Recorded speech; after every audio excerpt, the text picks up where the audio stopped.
Guys, we wedding photographers are doomed. Wedding photography is done and it's time to find a new job, I guess. New Adobe Photoshop AI is so good you don't even need any talent or skill set to shoot a wedding. Of course, it's just a lot of BS. AI is just a tool like a brush in Photoshop, or content aware fill, or the new generative fill AI. You don't know how much I've practiced that word generative because it's pretty much a tongue breaker. But for real, it's very impressive and I'm gonna show you guys how it works. Let's jump straight to my computer and I'm gonna show you guys the awesome stuff you can do with the Adobe AI.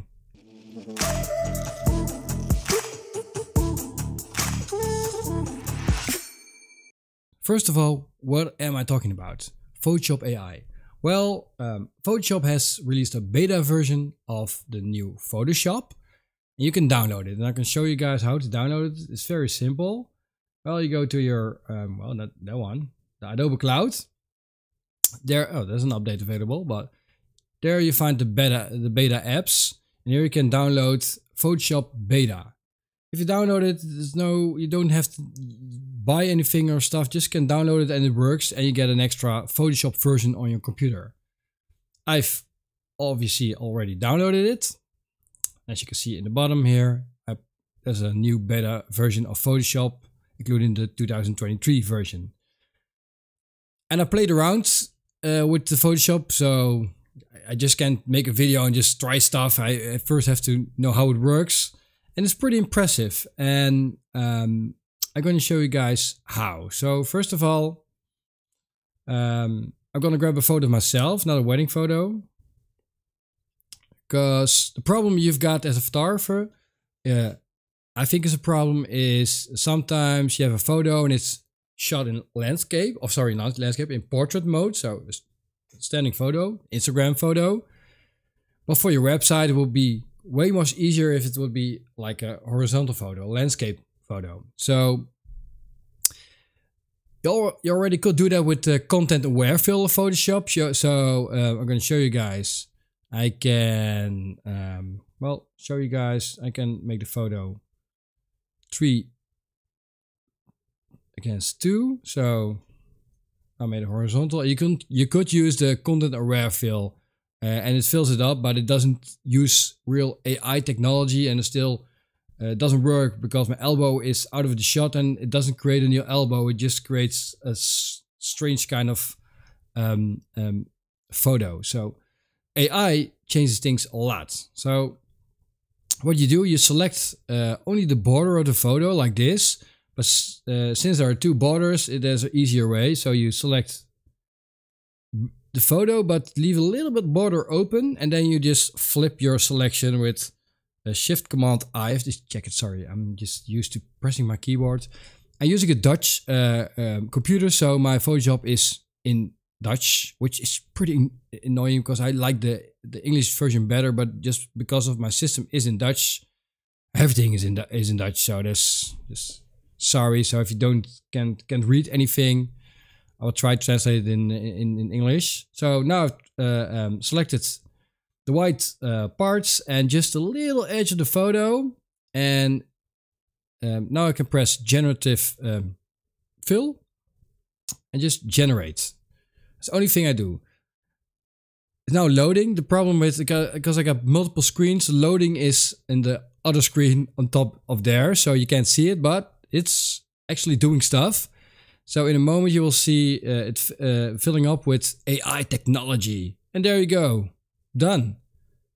So it's a photo. I even made my elbow fit my body. I think it's a little bit too big of an elbow. I like big muscles, but not big elbows. So the great thing is it gives you options. So I could choose a different version, like here, here, or here. So the middle one isn't great because there's something in here. As you can see, I could fix this with liquify functions and all that kind of stuff in Photoshop. But I want the AI to do stuff. Today is the AI. I'm not going to do anything else than using AI. I like this one the best because my elbow works. Yeah. Just made a new tattoo even. So I'm going to use the first one. And I've made a horizontal photo of a vertical photo. It's easy as that. So we can take this even further with another photo. Let's go back. So I prepared some photos. Need to prepare stuff for YouTube. So this is a wedding photo. It's in Leiden. It's a Dutch city. It's an old city. You can see old buildings. There's a lot of history going on. Beautiful city. Everything is beautiful there. If you're shooting photos, you're like, oh man, I love everything. It's because it's just old. Same thing here. Well, it's a little bit more complex. So let's say we want to make this photo also horizontal. So we do the same thing. I say horizontal, really Dutch. Horizontal. It's just, yeah, that's what you get when you're Dutch. Just we have a very ugly accent, I know. So the same thing again. I'm gonna do a little selection of the photo. I don't know what the outcome is gonna be because I've prepared myself for this. But still, every time I do it, is a different outcome of the photo. So I don't know what's going to happen. I'm going to generate it, and it's gonna make check it there. It's gonna load. And in a couple of minutes, we're going to see results. And I'm curious what it's going to do. Because it needs to build buildings even. So what's going to happen? So pretty okay. This made a whole street. Still little strange stuff going on there. I don't like this part because your eyes get drawn to this part of the photo. But we can look at other options. And look here. Beautiful. So this one obviously not. This is like a big strange thing in the photo and your eyes get drawn to it, and you don't want your eyes to get drawn to the left part of the photo but to the couple. So the middle one is the best one. So this one is great, but still there's something in this photo with, which is pretty annoying. There's this drain cover, is probably the name in American or in English. So let's take it a step further. Let's use the lasso. We're gonna do a lasso around the drain cover and just say generative fill. And again, I can fill in what I want there, but I didn't do that. I just let Photoshop do everything. On the other photo, we're gonna try to do a little bit more stuff. So one thing I noticed, every time you do an AI thing, it makes a new layer and it becomes slower and slower and slower. So if you get slower, you just make it, you flatten out your image, you delete the layers, it becomes faster. So this is like, well, the drain cover is gone. That's one thing that's for sure, but it looks strange. So this looks better. Well, I think this is the best one. And I couldn't even go, I could go further. But for that, we need to, of course, make one layer like this. I'm not very good at the keyboard shortcuts in Photoshop because I don't Photoshop a lot. Well, let's say I want, I can delete this or I can make it bigger. No, I'm gonna delete it. Let's delete it like this. I don't know what's going to happen. If it's gonna delete the dress or it's gonna make it bigger. I think bigger, because it looks. I've noticed when you select something, it also looks around the selection, what's going on there, and takes a look at the whole picture. What's what's the best option. It's almost done right now. So, and it's deleted it. Wow, didn't expect that. Oh yeah, so much better. Of course, I could never deliver it to the customer because it's not her dress. The dress has like a little, how do you call it in English? It's bigger than this, so it would be strange. But could be helpful in some occasions, like group photos or stuff. So now we've made a complete new photo actually. I could change even more. I could even change the sky. I could say, change the night sky and stuff. We're going to do that with another picture. So let's go to picture number 3. Photoshop. There you go. So this photo was taken during the day. I'm a photographer. I like to shoot in the almost when it's night, like Pluto time, you know, when the sun almost is under, there's this blue light. I love that time of the day. I don't like harsh sunlight. This photo was 3 p.m. in the afternoon.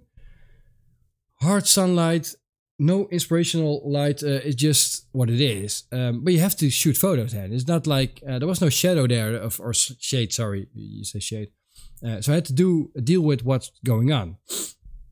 So it's going to be interesting what's going to happen with this photo. Let's start with this part. It isn't beautiful. So I'm going to say I like to use my lasso because it has a more organic flow. This part, fill generative. Fill. Sorry. Hay fever. Gotta love grass. Of course, a lot of Dutch people like grass, but it's a different kind of grass. Now it's loading. Almost there. So it filled it up. Beautiful. But still, I think this photo could be way more powerful. So let's make it also make it landscape. Like this. Like that. Yeah, buddy. But also let's make it a little bit more interesting. Yeah, put them on the in the middle, like 1/3. And now we're gonna do the same generative fill. Oh wait, I don't have to. I first have to select stuff. Sorry, I'm such an amateur sometimes, or most of the times. I just do stuff. Invert selection, generative fill. Yo, there we go. The computer has to work really hard to do this. I don't know if it's because I have a really fast Mac. Maybe it's just because it's just a beta version and stuff has to go isn't optimized, or it's just my computer. I don't know. So it made it horizontal with a little strange stripe in the photo. Why would you make a stripe there? So strange. But hey, let's just go for it. Why not? So first of all, it made like a very strange sand dune kind of thing, but I don't like it. So we're gonna change that. I'm gonna make the layers one layer so it goes a little bit faster on the video because you have to wait too long. Again, I'm gonna select this part and I'm gonna fill it up. Now I'm gonna say water with reflection. No, wait, first I'm gonna do something different because I think that's gonna be better even. Let's do the sky first. Oh, this video, guys. What did I do? Sky. Oh, double selection. Annoying. Sky. And let's say night sky. So it's gonna create a night sky. I'm curious what he's gonna do. Maybe it's gonna be a Van Gogh. Or we say Van Gogh. Yeah, that's the Dutch sound. But people from the upper part of the Netherlands say the sound. I don't say the sound. It's ugly. Sorry for the people from there. I'm from the southern part, so we've got a way softer sounding G sound. Very soft G. That's what we call it, soft G. So look at there. Woo! Beautiful. Whoa, look at it. It's almost like I'm in Monument Valley or something. Yeah, well, let's go for this one. I like it. Even though I don't like blue, I like this one. So, looks way more interesting already. Let's go even further and say, okay. They're on the water. Oh, crapper. Excuse my French. Sometimes you gotta I don't use my... There's one problem with Photoshop if you got two screens. your trackpad sees it as 2 screens and not as 1 screen. So you have to be very precise. It's pretty annoying. Like this. So yeah. And let's say water with reflection. Generate water with reflection. So it's gonna think about how it's gonna do it. I don't know if it uses like an internet database or it's just local. I think an internet connection is needed for this because there's so much stuff Photoshop puts in the photo. There it goes. Look here. This photo completely changed. You could choose which one you like. But I like this one. Also, sometimes there's like this strange artifacts going on in the photos. We can shop them out, but not today because we're using Photoshop at its fullest. So obviously, I like the shadow of the trees better here because it's a little bit darker of the water. And here is almost like it's the same. It's not a reflection. It's just a copy. So that isn't right. So even though I don't like this, I think it's beautiful and it's interesting because this whole photo is just. Of course, they're still standing here and it's a sunny day and I can light them up and stuff, but it's just bizarre. So why? What I like about the Photoshop AI is, especially I use for the YouTube thumbnails, a lot of photos are just portrait, and sometimes I got a cool photo. I'm like, oh man, I need that in landscape. It's better for my YouTube video. And now I just can make a landscape version for thumbnails. Perfect. I wouldn't use it for couples because, I will send these photos to the couples because it's fun to have, but I wouldn't send it as my work because it isn't good enough. Definitely not good enough. So here again, I took a portrait, one that's with a. So what you never do is shoot towards the bright light, actually. So, but I did it anyways here because the other side of the photo wasn't an option to make a photo because it was just ugly. So we needed to choose this part, and I wanted to see the. Actually, in the back, there's a weddings venue, and I wanted to have the venue in the shot. But imagine this day being overcast would be such a great shot. But I still like their pose, like their kiss. They doing a great job. It's beautiful. So about that overcast day, I like to have an overcast day. So let's just create an overcast day. Is it gonna work? I don't know. I tried it. I don't know what I did then. So probably did something like this. Let's create. I don't know if you have to type create or is just already a creation. Create overcast day. Generate. I don't know where we're gonna end. Maybe I should do it without a selection. Oh man, that's what I'm going to do. Okay, we're first gonna wait what Photoshop is going to do with this selection.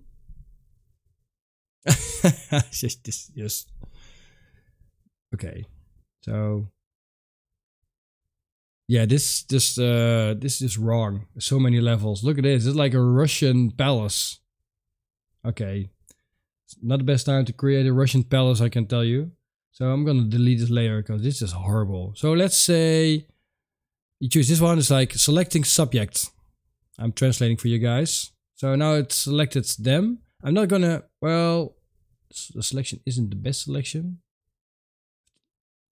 I'm gonna fill it up a little bit. So, because why is a veil not included? Her hair. Like this, I'm just gonna do it a fast kind of way. I'm not gonna take a lot of time. Rest is okay. Oh, her hands, because she needs her fingers. So now I've selected them. I'm gonna invert it. Yeah. And I'm gonna just do the same. Overcast day. First overcast day. Maybe on the beach. I want to do it on the beach. I want them on the beach. And I like the photos to be in black and white. I don't know if it works. I can make it black and white. I'm just gonna try it. So now it's think about overcast day. I'm curious where we're gonna go right now because everything's going to change except them.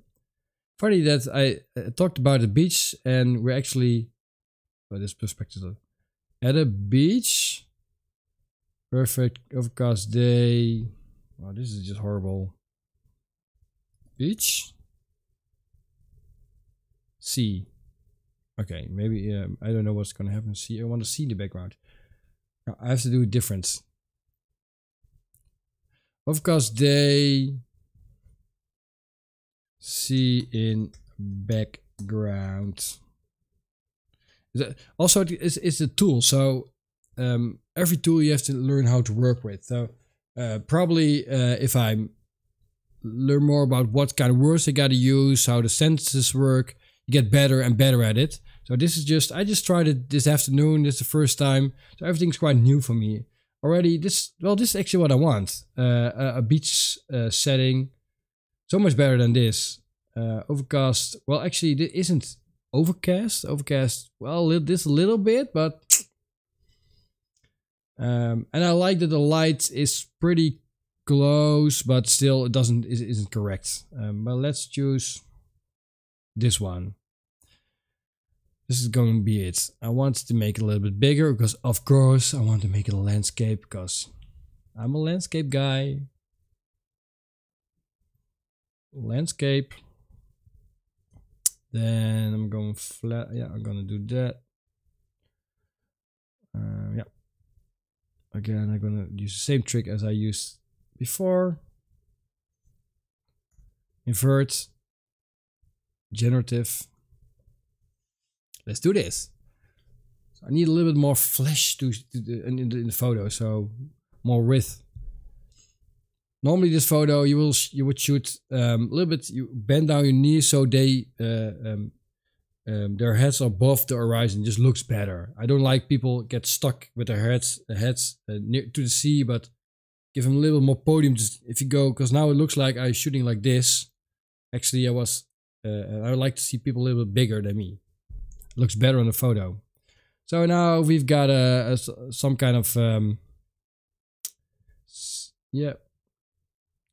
strange fills actually, or I don't know if I can make the photo black and white. Make black and white. So I don't know what's going to happen with if only the photo becomes black and white, or the photo becomes like a black and white, I don't know, art kind of thing. Already it's loading. So the first part of the loading goes very fast and then it goes really slow. The last part. Yeah, that's what I was afraid of. It doesn't make photo, it doesn't do color grading stuff. So let's take this photo. I don't know, photo here. Yep, put it there. Yep. So I'm gonna up the photo up in Lightroom. So I'm gonna put it in Lightroom. Yeah, do a YouTube tutorial, Lightroom, catalog. So I'm gonna do it. It's already tested in Lightroom, how it works. Add to the test. Yep. Import. So you see our previous tests. So now we've got a photo in Lightroom. So this part is already color graded by me. So the best thing to do is use a raw file and from there work with your colors. But I'm lazy. So if I use a black and white or all black and white photo stuff, because I obviously can't use it because it's not a original file. So I like the grain, but do I like it? Wow. You could make it work if you put some work in it. You could make it work, but the fact that there's like light stuff and dark stuff is still a shade or a shadow in the photo, and a real overcast day doesn't have a shadow. Everything is just the same diffuse color. But still, it's cool that just Adobe does it. I mean, I didn't do anything than just select something, press a button or give an input, and Photoshop still does it. So it's like, you don't have the full control. You can a little bit like steer it, but still the control is pretty far to find. But still interesting. So there's a lot of stuff you could do with this with Adobe AI, but still, is like I said in the beginning of the video, it's a tool. Like everything in photography, it's just a tool. Is it going to replace a photographer? I don't think so. The brush in Photoshop is something that was used in the 70s in real life. They brushed the negative of a photo. That was already photoshopping. So it's the photo adjustment is so old, as even older than the computer. So I don't think it's a problem. I think the art of photography is still a human thing. You need a human to use the camera and make the best shots and make the best decisions. And AI is just a way to make your photos more interesting, or just play around with it, or make it just complete your thing. But if you're gonna AI 3000 photos, well, good luck doing that. I think the best thing still is use it as a tool when you need it to, or you want to change stuff. It's perfect. So this was the little tutorial on the new Adobe AI. Let me know what you guys think in the comments. If you like it, subscribe and all that kind of stuff. And if you like, oh, I like listening to a Dutch guy speaking English, give me more of this. Give me more. Tell me. See you next time. Bye bye.